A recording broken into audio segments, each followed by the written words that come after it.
একটা জিনিস দেখাবো বলে ভিডিওটা আবার অন করলাম। তো ওর হাতে প্রথমে আমরা দেখে নিলে যে একটা বিস্কুট আমরা দিয়েছিলাম, তো এটা ওকে ডেলি আমরা দিই একটা করে বিস্কুট। তো ওকে একদম ছোটোবেলা থেকেই আমি যেটা মনে করি একদম ছোটোবেলা থেকেই মানে যবে থেকে ও সলিড ফুড খাওয়ারকে স্টার্ট করছে, মামা ওটুকু ফিনিশ করো, তো তবে থেকে কিছু একটা দিয়ে ওকে হাতে দিয়ে নিজে নিজে খাওয়ানো ওটা অভ্যেস করাতে, তাহলে ও কিন্তু মানে একটা হয় না বাচ্চা কাচ্চারা মানে শিখতে পারবে আর কি। তো দেখো আর হাতে ওর এইটুখানি আছে, হ্যাঁ একটু ঘরটা নোংরা হবে যেরকম আমারও হয়েছে, তো সেটা কোনো ব্যাপার না, পরিষ্কার করে নিলেই সারাদিন তো আমরা অনেক কাজই করি, তো তার মধ্যে এইটুখানি বেবির জন্য করলে আমার মনে হয় না কিছু একটা ক্ষতি হবে বলে। তো যাই হোক, তো ও কিন্তু বেশ ওই বিস্কুটটাকে পুরো গুছিয়ে পরিপাটি করে পুরোটাই খেয়ে নেয়, একটু ময়লা করে কিন্তু খেয়ে নেয়। তো এটা কিন্তু একদম ছোটোবেলা থেকেই আমি ওকে অভ্যেসটা করাচ্ছি, যাতে ও বড় হয়ে নিজের কাজগুলো নিজে একটু একটু করে নিতে পারে।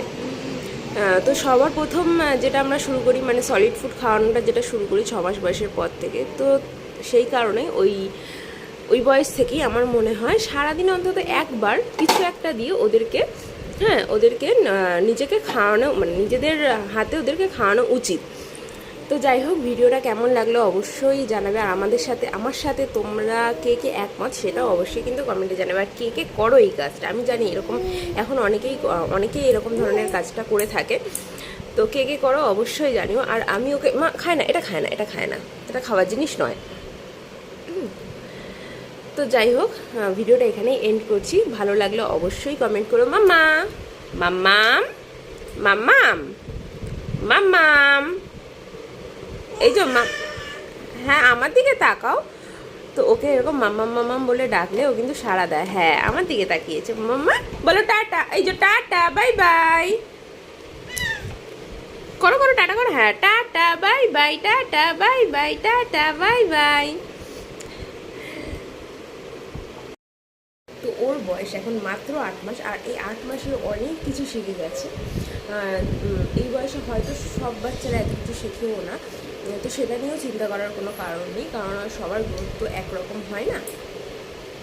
কিন্তু হ্যাঁ আমি সাজেস্ট করি বাচ্চা কাচ্চাদের সাথে, তো আমি পুরো একা ওকে মানে সামলাই, তো আমি ওর সাথে কিন্তু সারাদিন প্রচুর বকবক করি।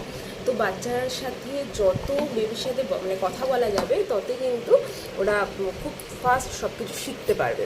তো এটা মানে আমার একদম ব্যক্তিগত মতামত, মানে এটা আমি মনে করি, কারণ আমি ওর সাথে এগুলোই অ্যাপ্লাই করি, আমি যেগুলো অ্যাপ্লাই করি অল্প অল্প, তো সেগুলোই তোমাদের সাথে আমি শেয়ার করছি। আর ও প্রচণ্ড দুরন্ত আর বাচ্চা কাছে দুরন্ত না হলে কি মানায় তোমরাই বলো। তো যাই হোক টাটা, ভিডিওটা এখানেই শেষ করছি, ভালো লাগলে অবশ্যই লাইক করো, কমেন্ট করো, আর চ্যানেলটা সাবস্ক্রাইব করতে কিন্তু ভুলো না। টাটা।